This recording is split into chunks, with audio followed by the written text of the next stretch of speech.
ఈ 72 మేళకర్తల రాగాలు అనగానే చాలామంది నాకేంటంటే శరీరంలో మన 72,000 నాడులు ఉన్నాయి అంటారు.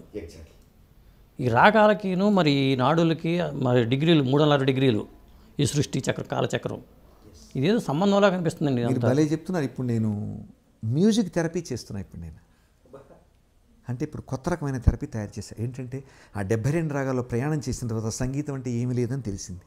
సంగీతం అంటే ఏమీ లేదు అని తెలుసుకోవడానికి ఇంత ఏమీ రాదు నా సంగీతం అంటే ఏమీ లేదు కాదు, నాకేమీ రాదు అని తెలుసుకున్నా.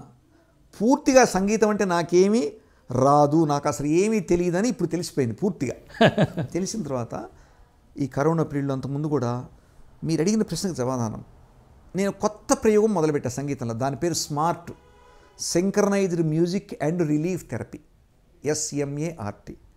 దాని అర్థం ఏంటంటే మీరెవరో నాకు తెలియక్కర్లా, నేనెవరో మీకు తెలియక్కర్లా. మీరు నా నెంబర్కి 24 గంటల ముందు ఫోన్ చేస్తారు. వీణాపాణి గారు, నేను ఇవాళ సాయంత్రం ఉదయం 6ంటికి, రేపు ఉదయం 6ంటికి మీ దగ్గర నేను మ్యూజిక్ థెరపీ తీసుకుంటానని నేను ఫోన్ చేస్తారు. ఆ 6 గంటలకు మీరు ప్రశాంతంగా ఉండాలి.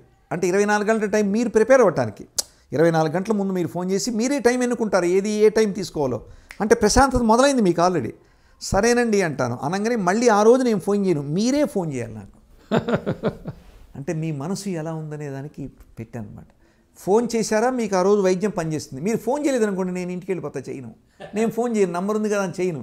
అంటే మీకు ఆ రోజు శ్రద్ధ లేదు, గుర్తు చేస్తే వచ్చేది కాదు థెరపీ అని. సరే, ఇంతవరకు ఎవరు మిస్ అయిన వాళ్ళు లేరు, అందరూ ఫోన్ వాళ్ళే చేస్తున్నారు. సరే, అపాయింట్మెంట్ చేసిన తర్వాత ఒక పావు గంట వాళ్ళతో మాట్లాడతాను. వాళ్ళ వయసు అడుగుతాను, ఏ ఊర్లో ఉన్నారో అడుగుతా. అంటే సౌండింగ్ సిస్టమ్ కోసం, దూరం కోసం. ఈ రెండు చెప్పగానే మీ ఇష్టం వచ్చింది మాట్లాడండి అంటాను. ఒక 10 నిమిషాలు పావు గంటలో ఏది ఉన్నా వాళ్ళది మాట్లాడచ్చు. బాధలున్నా, వేవరింగ్ ఉన్నా, ఆనందం ఉన్నా, దుఃఖం ఉన్నా, పాత ఉన్నా అన్నీ మాట్లాడతారు. వాళ్ళు మాట్లాడేది నేను వింటాను. మాట్లాడటం వీడియో నిషేధం, వీడియో కూడా పెట్టడానికి లేదు ఇక్కడ, మాటే. వెంటనే అమ్మ ఇయర్ ఫోన్స్ పెట్టుకోండి అంటాను. వాళ్ళకు ఒక లింక్ వస్తుంది, నేను ఒక లింక్ పంపిస్తాను. ఆ లింక్ సౌండ్ చెక్ చేస్తా. అమ్మ బాగుందా, శబ్దం వినపడుతున్నా, అప్ అండ్ డౌన్లు వాల్యూమ్ చెప్పిన తర్వాత పెట్టుకుంటారు. పెట్టుకున్న తర్వాత కండిషన్ ఒకటి ఉంది, మీరు ఒక్కరే కూర్చోవాలి, అందుకు 24 గంటల టైం. ఓకే. ఆ సంగీత థెరపీ తీసుకునేటప్పుడు ఇంకెవరు మీతో గొడవ చేయడానికి, బాధ పెట్టడానికి, లేకపోతే గిల్లటానికి, గిచ్చడానికి ఎవరు పిల్లలు కానీ ఎవరు ఉండకూడదు. ఒక్కరే కూర్చోటానికి 24 గంటల టైం తీసుకోవాలి. మీరు ఒక్కరే కూర్చొని తలుపులు వేసుకొని ఇంకా ఇయర్ ఫోన్స్ పెట్టుకోండి అమ్మ అన్నది. పెట్టుకున్న తర్వాత నేను ఒక లింక్ పంపిస్తాను, యూట్యూబ్ లింక్. ఆ లింక్ చెక్ చేసిన తర్వాత సంగీతం నేను ప్లే చేస్తూ ఉంటాను. రికార్డెడ్ది కాదు, అది పర్సనలైజ్డ్ లైవ్ స్ట్రీమింగ్ అంటారు దీన్ని. మీ మాటల్ని బట్టి, మీరు అడిగిన దాన్ని బట్టి నేను తెలుసుకొని మీరెవరో చూడకుండా నేను సంగీతం వాయిస్తాను. చాలా అద్భుతంగా ఉంది ఇది, ఈ ప్రయోగం. ఇది ఇప్పుడు అద్భుతమైన రిజల్ట్ వస్తున్నది, అద్భుతంగానే బ్రహ్మాండంగా రిజల్ట్ వస్తుంది. దీనికి మరి ఫీజు భారీగా ఉంటుందా లేదా నామినల్గా ఉందండి? ఇది ఏమైంది, నేను నా పిచ్చితనంలో ఫీజు లేకుండా నేను మొదలుపెట్టా. నా పిచ్చి చూశారు, ఫీజు లేకపోతే వాల్యూ ఉండదంటారు ఏ విద్యకైనా. లండన్ నుంచి ఒక డాక్టర్ గారు చెప్పారు, ఇది కనుక మీరు ఫీజు పెట్టకపోతే ఇది పనిచేయదు అన్నాడు. ఎందుకంటే వాళ్ళకి శ్రద్ధ ఉండదు. మీ సంగీతం వినాల్సిన పని వాళ్ళకేంటి?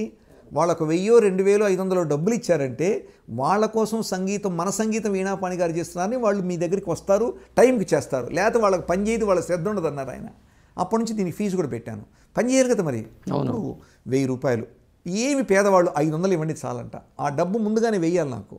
నేను డబ్బు అపాయింట్మెంట్ తీసుకున్నప్పుడే డబ్బు వేసేసుకొని బుక్ చేసుకుంటారు. ఆ టైంకి ఫోన్ చేస్తారు. మీకు ఇప్పుడు నేను సెల్కి పంపిస్తా, అది స్మార్ట్ అని బ్రోచర్స్ అన్నీ వచ్చేసినాయి. మీరు దాన్ని ఫోకస్ చేసుకోండి. నా కోసం కాదు, ఆ 10 మందికి ఉపయోగపడుతుంది. అంతే కదా. దీంట్లో సుఖం ఏంటో చెప్పంటారా? ఈ రోజుల్లో మీరు గడిగదలక్కర్లా, మీ ఇంట్లోనే మీరుంటారు, మా ఇంట్లోనే నేను ఉంటాను. ఇదిగో ఇక్కడే కూర్చుంటాను, నా గదిలో నేను ఏకాంతంగా. మీ గదిలో మీరు ఒక్కరు కూర్చుంటారు, నా గదిలో నేను ఒక్కరు కూర్చుంటాను. మీరు చెప్పేది విని మ్యూజిక్ ఇస్తే కదా, అయిపోయిన తర్వాత అద్భుతంగా మాట్లాడతారు వాళ్ళు. సార్ ఆకాశంలో ఎక్కడికో వెళ్ళిపోతున్నారు సార్, తెల్ల గుర్రాల మీద ఎక్కెళ్తున్నారు సార్, సముద్రంలో ప్రయాణం. ఆశ్చర్యపోతాను నేను వాళ్ళకి. సార్ పరమానందంగా గాలిలో తేలుతున్నట్టుంది సార్, సమస్యలన్నీ పోయినాయి సార్. ఇదెందుకు చెప్పాను? 72,000 నాడులకి 72 మేళకర్తరాలకు సంబంధం ఉండబట్టే నేను చేసే సంగీతం వాళ్ళకి పనిచేస్తాను. ఇంకోటి ఏంటి, 72 తిరిగేస్తే 27, మనకున్న నక్షత్రాలు కూడా 27. ఓ కరెక్ట్. అంటే విశ్వం మొత్తానికి లింక్ అయింది సంగీతం అనేది, విశ్వానికి లింక్ చేశారు మీరు. సో మీలో తెలియకుండా చాలా సంగీత జ్ఞానం ఉన్నాడు మీలో. 72 రాగాలకి 72,000 నాలుడికి లింక్ ఉండబట్టి ఇది లింక్ ఉంది. కాబట్టి మీకు నేను స్మార్ట్ అనేది కూడా మీకు ఇస్తాను. మీ ప్రేక్షకుల ద్వారా కూడా అది కావాల్సిన వాళ్ళకి నా ఫోన్ నెంబరు, నా లింక్ ఇస్తాను. మీరు అది టీవీలో పెట్టేసేయండి, మీ ఛానల్లో పెట్టి కావాల్సిన వాళ్ళు వీణాపాణి గారిని సంప్రదించండి. మానసిక ఆనందం వాళ్ళకి దొరుకుతుందండి. వాళ్ళకి మానసిక ఆనందం దొరుకుతుంది. అది కదా మన ప్రయత్నం. లండన్లో ఇప్పుడు క్యాన్సర్ పేషెంట్స్కి ఇవ్వమని అడిగారు, చూసారా? డాక్టర్ ముందు సాటిస్ఫై అయిపోయినారు. డాక్టర్ శ్రీనివాస్ గారిని కొన్ని సంవత్సరాలుగా చెక్ చేశారు నన్ను. ఇప్పుడు ఆయన దాని గురించి ఒక థియరీ పేపర్ రాస్తున్నారు. రాసి క్యాన్సర్ పేషెంట్స్కి ఇది బాగా పనిచేస్తుందండి, మీరు మా క్యాన్సర్ పేషెంట్స్ కూడా ఇవ్వండి, మేము జనరల్గా మ్యూజిక్ వినిపిస్తుంటాం అన్నారు. ఇందులో ఈ చిత్రం ఏంటంటే ఎవరి మ్యూజిక్ వాళ్ళదే. ఇప్పుడు సంగీతానికి ఇంత శక్తి ఉందని శ్రీకృష్ణుడే నిరూపించాడు కదండి. సంగీతంలో ఎంత శక్తి ఉందండి. అది అందుకని భగవంతుడు ఇంత ఇస్తే, నాకు ఇంత మానసిక తృప్తి ఇస్తే ఏమి ఇవ్వలేదంటే బుద్ధి తక్కువ మాట కదా. ఎంత ఇచ్చాడు? మంచి బిడ్డల్ని ఇచ్చారు, మంచి భార్యని ఇచ్చాడు, మంచి కుటుంబాన్ని ఇచ్చాడు. అంటే జనం ఎలా చూస్తారంటే కమర్షియల్ సక్సెస్. ఇప్పుడు సినిమాలు కమర్షియల్ సక్సెస్ అయిపోయినాకో ఒక యువ దర్శకుడు సంగీత దర్శకుడు ఏలేస్తున్నాడు, ఇంకొక యువ సంగీత దర్శకుడు ఏలేస్తాడు అంటారు. అంటే అసలు మనం ఏలటం అనేది లేదని తెలుసుకుంటే ఏ ఆనందం. మనం ఏలటం అనేది ఉండదు. మనల్ని ఏలేది సరస్వతీదేవి. ఆమె ఏలుబడిలో మనం తల్లి అని పాదాలకు నమస్కారం చేసుకుంటే ఇంత ఆనందంగా ఉండవచ్చు.